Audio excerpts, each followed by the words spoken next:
오늘 소개해드릴 작품의 작가는 현진건입니다. 그는 1900년 9월에 태어난 우리나라의 대표적인 작가죠. 그의 대표작으로는 운수 좋은 날, 술 권하는 사회, 비사감과 러브레터 등 20여 편의 단편과 7편의 중장편을 남겼습니다. 그의 수많은 단편들 중에서 오늘 소개해드릴 작품은 그리운 흙인 눈입니다. 이 작품은 1924년 2월 폐허 이후라는 잡지에 발표한 단편 소설인데요. 발표될 당시 이 소설의 원래 제목은 그리운 흙인 눈이라고 합니다. 이것을 요즘 말로 바꾸면 그리운 흙인 눈이라는 제목이 되겠죠. 채선이라는 기생이 나이 19에 같이 살림을 차렸던 남자를 추억한다는 내용의 짧은 이야기입니다. 어떤 내용일지 궁금하시죠? 저도 궁금합니다. 자, 그럼 같이 이야기 속으로 한번 들어가 볼까요? 끝까지 함께 해주시면 감사하겠습니다.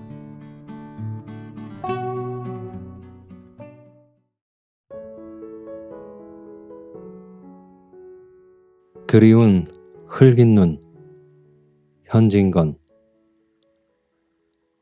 그이와 살림을 하기는 내가 19살 먹던 봄이었습니다. 시방은 이래도 그때는 괜찮았답니다. 30도 못된 년이 이런 소리를 한다고 웃지 말아요. 기생이란 20살이 환갑이라니 30이면 일테면 100세 장수한 할미쟁이가 아니야요.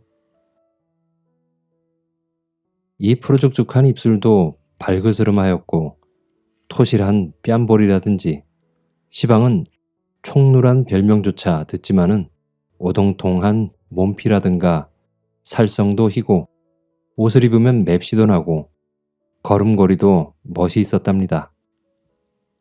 소리도 그만저만이 하고 춤도 남의 흉내는 내었답니다.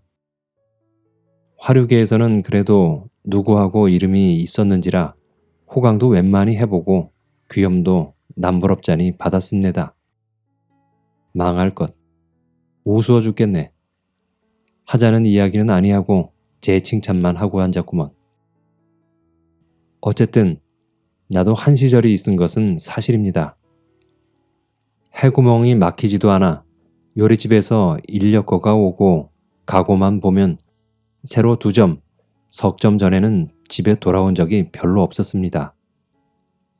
그나마 집에 와서 곧 자느냐 하면 그렇지도 않아 대개 집에 손님이 기다리고 있기도 하고 또는 손님과 같이 올 때가 많았습니다.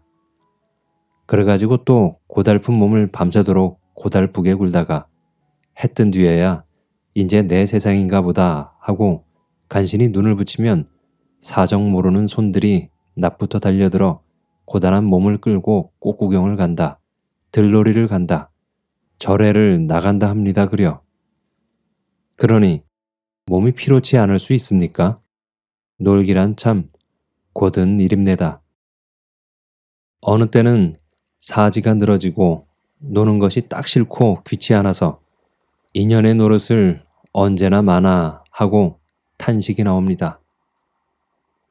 그럴 때 나의 눈앞에 그이가 나타났습니다. 나보담 4해 맞이인 그는 귀공자답게 얼굴도 곱상스럽고 돈도 잘 쓰며 노는 품도 재미스럽고 호기로웠습니다. 나는 고만 그에게로 마음이 솔깃하고 말았지요. 그이도 나에게 적지 않이 빠진 모양이었습니다. 그럭저럭 관계가 깊어가자 그이는 나와 살자고 조르지 않겠습니까?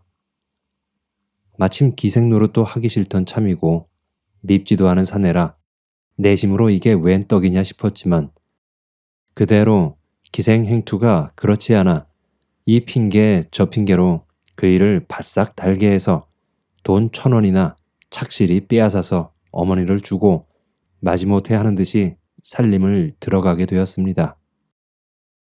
그이는 간이라도 빼어 먹일 듯이 나를 사랑해 주었습니다. 나를 얻기 전에도 오입게나 해본 모양이었으나 나이가 나이라 참다운 곳이 있었습니다. 나이 말이면 콩이 팥이라 해도 고지 들었습니다. 나이 청이라면 무엇이고 낙종치 않는 것이 없었습니다. 이 눈치를 알아본 나는 그이로부터 가진 것을 졸라내었습니다. 우리 든 집문서도 내 이름으로 내게 하고 자개농이랑 자개의걸이랑 한 칸 벽에 맞는 큰 체경이랑 물론 온갖 비단과 포목을 필필이 들여오게 하고 철철에 따르는 비녀며 사흘거리로 진고개에 가서는 순금반지, 진주반지, 보석반지를 하게 하였습니다. 이 외에 어머님의 생신이라는 둥, 일가의 혼례에 쓴다는 둥, 장자에 쓴다는 둥, 빚을 졌다는 둥, 갖은 핑계를 만들어서 그의 돈을 긁어내었습니다. 무슨 내 변명이 아니라 이런 짓을 한 게 전부가 나의 욕심 사나운 까닭도 아닙니다. 사라고 하고 달라고 하는 그것이 어쩐지 좋고 재미스럽기도 하였지요. 그리고 또 그것이 그에게 피우는 애교이고 아양이었지요. 그것뿐도 아니지요. 내 말이라면 어느 정도까지 들어주나 곧 그이가 나한테 얼마나 홀리었는지를 자질도 하고 싶고 뜻대로 성공을 하면 물건 얻은 것보단 몇 갑절 더 기뻤습니다. 물론 어머니가 뒷구멍으로 부추기기도 하였지만 그인들 몇만금을 제 수중에 두고 쓰는 게 아니라 아버지 팔고 빚을 내는 것이니 하루 이틀 아니고 물 쓰듯 하는 돈을 언제까지 대어갈 수 있겠습니까? 같이 산 지 석 달이 못 되어 돈 주변할 길이 막힌 모양이었습니다. 아무리 귀한 자식의 빚봉수라도 한 번, 두 번이지 전부 아버지가 갚아줄 리가 있겠어요? 더구나 구두쇠로 유명한 그의 부친이 그때까지 참은 것도 장한 일이지요. 마침내 너 같은 놈은 자식으로 알지 않으니 죽든지 살든지 나는 모르겠다 하게 되었습니다. 그 전에도 여러 번 그러고 얼렀지만 이제는 아주 사실로 나타나게 되었겠지요. 빚쟁이가 벌떼같이 일어났습니다. 요리집에서, 금은방에서, 선전 드팀전에서 더구나 고리대금업자한테서 빚쟁이는 문간을 떠날 새가 없었습니다. 부잣집 외동아들로 자라나 도무지 졸리는 것을 모르던 그이는 단박에 입술이 바싹바싹 말라가기 시작하였습니다. 문간에서 찾는 소리만 나면 온몸을 옹성거리고 얼굴이 파랗게 질리는 꼴이란 곁에서 보아도 가여웠습니다. 내 탓으로 이 곤란을 받건만은 그래도 나를 원망하거나 미워하는 기색은 보이지 않았습니다. 빚에 졸리는 것이 딱하기도 하고 또 자격지심도 나서 나 때문에 이런 곤란을 당하시지요. 내가 몹쓸 년이야. 하면 그이는 그게 무슨 말이야? 하며 질색을 하고 왜 채선이 때문이람? 내가 못생긴 탓이지. 하고는 도리어 면목이 없다는 듯이 고개를 숙였습니다. 이런 중에 그에게는 또 기막힐 일이 생기었지요. 그것은 다른 일이 아니라 그이가 돈 쓰기도 급하였고 또 못된 동무의 꾀임에 빠져 아버지 도장을 위조하여 빚을 낸 일이 발각이 된 것이하여 돈 꾸어준 놈도 물로 알고 한 일이지만 그의 아버지가 나는 모른다고 딱 거절을 하니까 이제는 그 일을 보고 어르딱딱거리며 사기를 했느니 인장 위조를 했느니 하고 야단을 합니다. 간이 작고 마음이 어진 그는 얼굴이 샛노랗게 타들어가겠지요. 몇 번 그의 어머니를 세에 두고 또는 직접을 자기 아버지께 말을 해보는 모양이었으나 도무지 일이 안 된 줄은 그의 찡그린 눈썹과 부러진 새 죽지 같은 어깨를 보아도 짐작할 수 있습니다. 그이는 조바심이 되어서 못 견디는 듯이 누웠다 앉았다 일어섰다 금시로 집을 뛰어나가는가 하면 금시로 또 뛰어들어오겠지요. 그러다가 나중에는 돌부처나 무엇같이 한자리에 우두커니 앉으면 멍하니 바람병만 바라보고 어느 때까지 손끝 하나 꼼짝도 아니하였습니다. 내일같이 그 일주일이란 귀한 날이고 오늘 같은 저녁이었습니다. 여름답게 흰 구름이 봉오리 봉오리 솟은 하늘엔 밝은 달이 거닐었습니다. 우리는 저녁을 먹고 나서 마루로 나와 달을 쳐다보고 있었습니다. 그때 나는 문득 작년 이맘때에는 한강에서 선유를 하였습니다. 굼실거리는 시원한 물결은 그림자를 부수는 배가 눈앞에 선하게 떠보임에 갑자기 더웁고 갑갑해서 견딜 수 없겠지요. 그러나 아무리 반죽 좋은 나인들 사면팔방으로 빚에 졸리어 머리를 못 드는 그이에게 뱃놀이 가잘 염이야 있어요? 이런 밤에 집에 처박혀 나가지도 못하고 함에 번화롭던 옛날 기생생활이 그리웠습니다.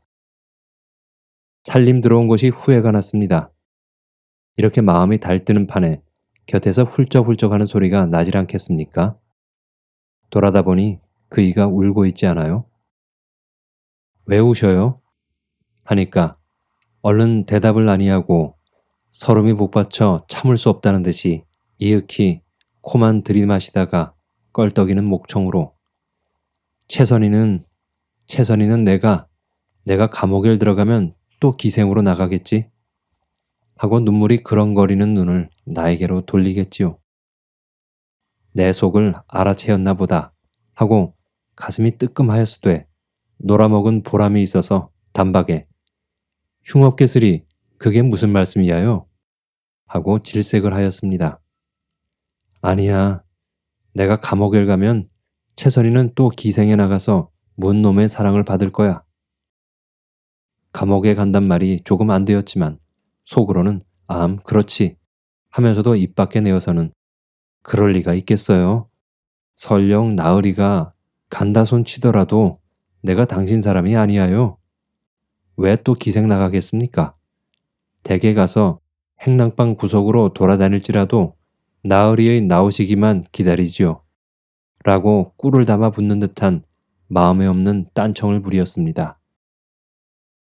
이 말에 그이는 매우 감동된 모양이었습니다. 바싹 다가들며 그게 참말이야? 그럼 참말 아니고 그래 내가 감옥에 가도 수절을 하고 나를 기다리겠단 말이야? 그럼 수절하고 말고 천연덕스럽게 꼭 그리할 듯이 딱 끊어서 대답을 하였으되 속으로는 수절이란 말이 어째 춘향전에나 있는 듯해서 우스웠습니다. 만일 내가 감옥에 아니 가고 죽는다면? 하고 그이는 나의 얼굴을 딱 노리었습니다. 그 시선이 전에 없이 날카로워서 슬쩍 외면을 하면서도 따라 죽지 하고서 청승맞게 너 죽고 나 살면 열려되나 한강수 깊은 물에 빠져나 죽지 하는 노래를 읊었습니다. 나도 죽일년이지요. 그 소리를 들으며 그이는 또 얼빠진 듯이 우두커니 앉았다가 무슨 단단한 결심을 할 것 같이 벌떡 일어서며 채선이 내 할 말이 있으니 방으로 들어가지. 하지 않겠어요? 나는 또 안고 끼고 하려나 보다 하였습니다. 그이는 아직도 숫기가 남아있어서 남 보는데 아니 남이 볼만한 데서는 나의 손목 한번 시원스럽게 못 쥐고 그리하고 싶을 때엔 꼭 방으로 끌고 들어갔습니다. 더구나 요사이 와서 몹시 근심을 한 뒤라든지 또는 비관한 뒤라든지 반드시 나를 쓰다듬고 어루만지기를 잊지 않았습니다. 이런 짐작을 한 나는 조금 앙탈도 하고 싶었으나 그의 운 것이 가엾어서 말대로 방에 들어갔습니다. 방에 들어온 그는 방문을 모두 안으로 닫아 걸겠지요. 내 짐작이 틀리지 않구나 하면서도 이 6월 염천에 방문을 왜 닫아요? 남 더워서 죽겠는데 라고 가자를 올렸건만 그 말에는 아무 대답이 없고 제 할 일을 다 해버립디다.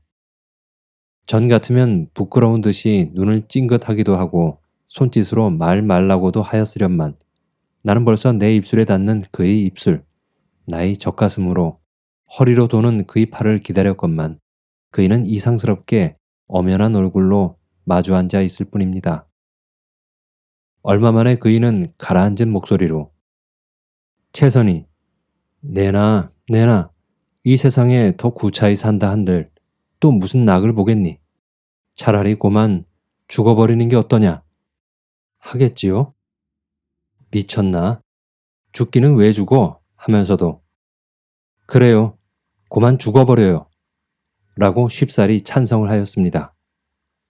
그래, 나하고 같이 죽을 테냐? 나으리하고 죽는다면 죽는 것도 꿀이지요. 내야말로 너하고 같이 죽는다면 한이 없겠다. 하는 그이의 소리도 떨리었습니다. 나도 일부러 목이 메이며 내야말로 나으리하고 죽으면 한이 없어요. 말만 들어도 고맙다만 정말 나하고 죽을 테냐? 원, 다심도 하이. 죽는다면 죽는 게지. 그렇게 내가 못 믿었단 말이야요. 하고 가장 남의 속을 뭣도 알아준다는 듯이 새파랗게 성을 내었습니다. 그리하는 것이 어째 심파 연극을 하는 듯 싶어 재미스러웠어요. 설마 죽을 리는 만무하고 이왕이면 이대도록 너한테 정이 깊다는 걸 표시함도 좋았지요.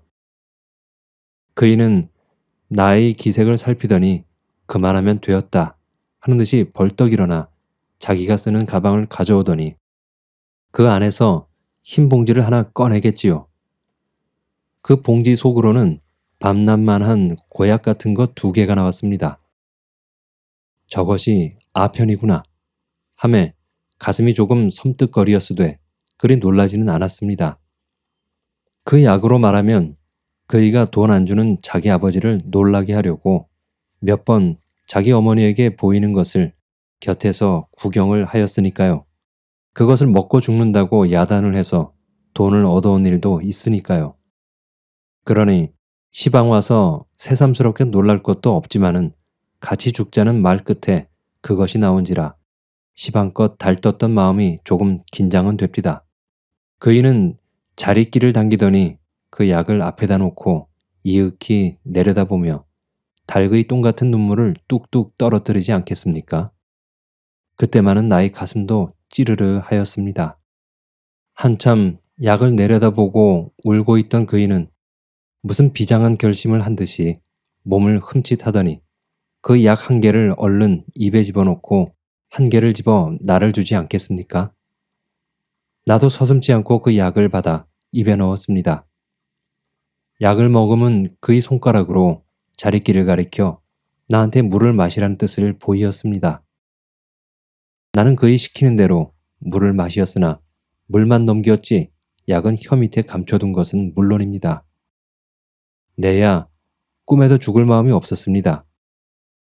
같이 사는 정의에 그의 빚에 졸리는 것이 딱하지 않은 바 아니고 그 때문에 살림살이가 전같이 호화롭지는 못하였을 망정 그걸로 비관할 까닭은 조금도 없었습니다. 정 못 살게 되면 도로 기생으로 나갈 뿐입니다. 벌써 살림살이가 물려서 그렇지 않아도 기생생활이 그립던 나이인데 아직 나이 어리고 남에게 귀염받던 일, 호강하던 일이 어제 일같이 역력히 기억에 남아있던 나이인데 앞길에도 기쁨과 호강이 춤추며 기다리고 있을 줄 믿는 나이인데 왜 죽자는 마음이 추호만큼인들 생기겠습니까? 내 몸뿐 아니라 그이가 죽는다는 것도 믿지 않았습니다. 처음엔 실없는 거짓말로 알았고 약을 먹으면 뒤에라도 또 무슨 연극을 꾸미는가 보다 내일이고 모레이면 그 댁에서 허덕지덕 돈을 갖다 줄 터이니 또 흥청거릴 수 있구나 하고 도리어 기쁘기도 하였습니다. 독약을 먹고 하는 노릇이라 가슴이 조금 안이 떨린 것도 아니지만 그러나 어찌해요? 그이는 나의 물 마시는 것을 보더니 매우 안심된 듯이 내 손에서 자리끼를 빼앗아 꿀떡 마셔버렸습니다. 그이가 정말 약을 삼킨 것은 좁은 목구멍으로 굵은 약덩어리가 넘어가느라고 얼굴이 새빨개지고 어깨를 추스르며 목줄기가 구불통거리는 것만 보아도 알 수 있습니다. 그러더니 고만 뒤로 벌떡 자빠지겠지요. 약힘이 삽시간에 퍼진 것은 아니겠지만 약을 먹었다 하는 생각에 정신을 잃었는가 싶어요. 이 뜻밖의 일이 그 이로 보면 조금도 뜻밖의 일이 아니겠지만 나는 더할 수 없이 놀랐습니다. 저희가 정말 죽었구나 하는 생각이 칼날같이 가슴을 찌르자마자 무엇라고 형용할 수 없는 감정이 온몸을 뒤흔들었습니다. 무언이 하여도 고작 해야 19살 먹은 계집애가 아니하요. 이 난생 처음 당하는 큰일이 어안이 벙벙하여 악소리도 치지 못하고 가위 눌린 눈만 휘둥그리다가 나도 죽었네 하는 듯이 뒤로 자빠졌습니다. 얼마 있지 않아 그이가 벌떡 일어나 미친 듯이 방안을 왔다 갔다 하지 않아요? 아편을 먹으면 자는 듯이 죽는다는 것은 빨간 거짓말인가 보아요. 답답하고 뉘역거려서 못 견디겠다는 듯이 두 손으로 가슴을 쥐어뜯으며 핫핫 하고 괴로운 숨을 토합디다. 그러더니 다짜고짜로 두 손을 입 안으로 넣어 웩웩 헛구역질을 하겠지요. 아마 속이 너무도 괴로움에 죽자는 결심도 간 것 없고 먹은 약을 토해낼 작정이던가 보아요. 그러나 약은 안이 나오는 듯 하였습니다. 이 광경을 바라보는 나도 일변 무섭기도 하였지만 못 견디리 만큼 괴롭기도 하였습니다. 그의 받는 고통이 도무지 내 탓이 아니하여 나로 하여 돈을 쓰고 그 돈에 몰리다 못하여 죽는 죽음이니 내 탓이 아니고 누구의 탓이겠습니까? 그런데 나는 죽을 때까지 그를 속이었습니다. 거짓 죽는 신용을 해서 그를 속이었습니다. 내가 만일 따라 죽는다 아니하고 그를 말리었던들 그이는 안이 죽고 말았을지도 모르지요. 그러면 내 손으로 그이를 죽인 것이나 진배가 무엇입니까? 그때에야 물론 이렇게 사리를 쪼개서 생각은 안 했지만은 차마 그이의 괴로워하는 꼴을 볼 수는 없었습니다. 나는 진저리를 치고 눈을 딱 감았습니다. 그때입니다. 무엇이 나의 어깨를 흔들지 않아요? 번쩍 눈을 떠보니까 그이가 걷어쳐 올라가는 개개에 풀린 눈으로 내 옆에 앉아서 나를 내려다보고 있겠지요. 나는 소름이 쭉 끼치어 흠칫하고 몸을 소스라쳐 일으켰습니다. 나이 일어나는 것을 보고 그이도 따라 일어서며 용서해 달라는 표정으로 괴롭지, 괴롭지, 공연이 나 때문에 라고 더듬거리고는 눈물이 핑 도는 듯하였습니다. 그 소리는 어쩐지 무서움에 떠는 나의 창자 속까지 스며들어가는 듯하였습니다. 나의 눈에도 뜨거운 눈물이 쏟아졌습니다. 그러자 그이는 바싹 다가들며 한 손으로 내 목덜미를 안고 또 한 손을랑 나의 입에 들이대입니다. 죽어가는 그이. 아니 벌써 송장이나 진배 없는 그이의 손이 나에게 닿았건만 나는 조금도 전같이 두렵고 무서운 증이 들지 않았습니다. 베아타라, 베아타, 어서 베아타 하고 그이는 손가락을 내 입안으로 꾸역꾸역 들이밀겠지요. 이때의 입안에 든 약을 생각한 나는 흘리던 눈물을 뚝 그치고 에그머니 싶었습니다.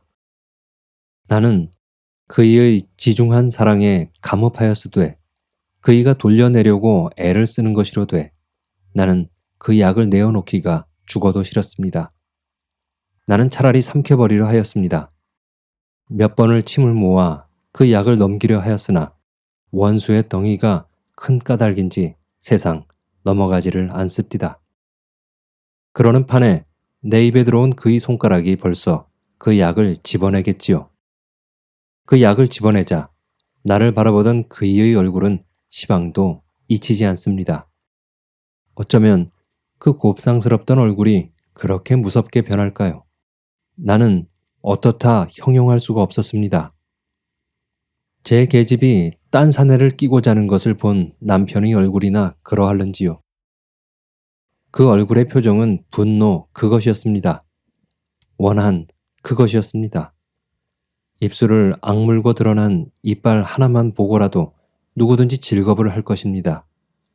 더구나 잊히지 않는 것은 그 눈자위하여 일상 생글생글 웃는 듯하던 그 눈매가 위로 흡뜨이어서 미친 개 눈깔같이 핏발을 세워 나를 흘긴 것이하여. 그 무섭기란 시방 생각하여도 몸서리가 치어요. 그이는 숨이 진 뒤에도 그 흡뜬 눈을 감지 않았습니다. 물론 나는 고약한 년이지요. 그를 죽을 때까지 속인 몹쓸 년이지요. 그러나 그이는 나에게 괴롭지? 라고 묻지 않았어요. 베아타 라고 하지 않았어요. 돌려내려고 내 입에 손까지 넣지 않았어요. 그러다가 약을 삼키지 않고 그저 있음을 보았으면 내 마음은 어떠하든지 그이는 죽어가면서도 나를 생각할 만큼 거룩한 사랑을 가진 그이는 기뻐해야 옳을 일이 아니하여? 그렇게 성을 내고 나를 흘길 일이 무엇이하여? 내 그른 것은 어찌 같든지 그때에는 그이가 야속한 듯 싶었어요. 야속하다는 이보담 의외이었어요. 그런데 시방 와서는 그 흘긴 눈이 떠오를 적마다 몸서리가 치이면서도 어째 정다운 생각이 들어요. 그리운 생각이 들어요.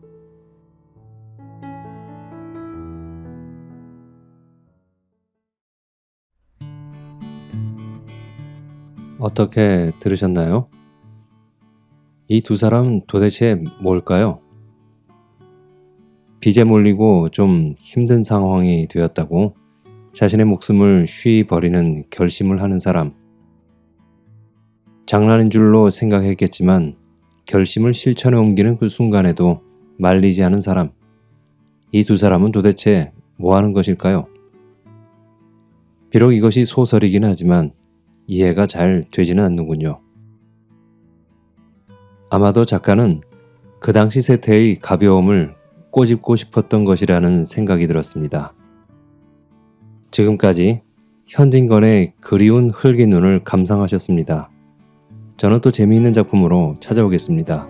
끝까지 함께 해주셔서 감사합니다.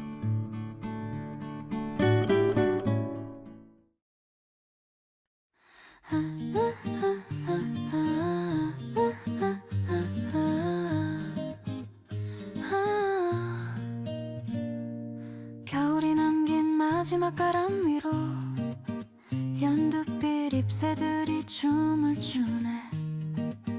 발걸음은 저절로 가벼워지고 코끝에 닿는 바람이 간지러워. 골목어기 피어난 목련 아래 누군가의 웃음소리 들려오고 이 거리 전체가 노래하는 것 같아. 봄이 왔어. 거리 위로 모든 것이 깨어나. 따스한 햇살 아래서 나도 새로워져. 걷다 보면 알 수 있어 계절이 나를 부르는 소리. 봄길 위에 서 있어. 나는 지금 행복해. 라라라라라라라 봄바람처럼. 라라라라라라라 난 흔들리네.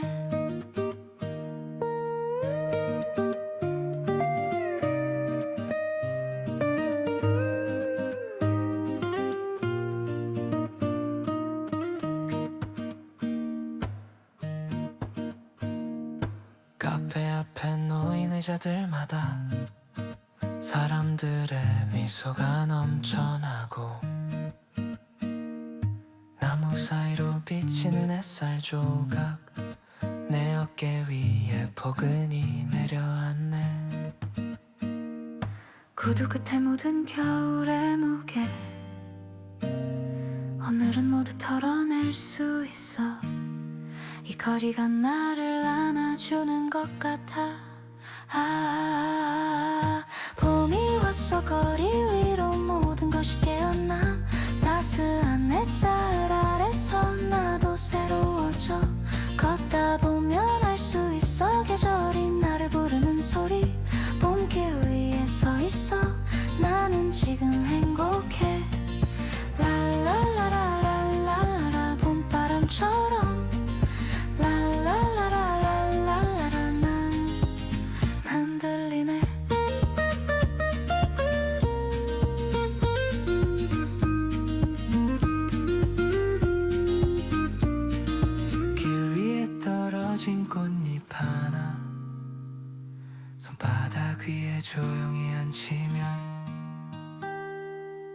봄이 내 안에 들어와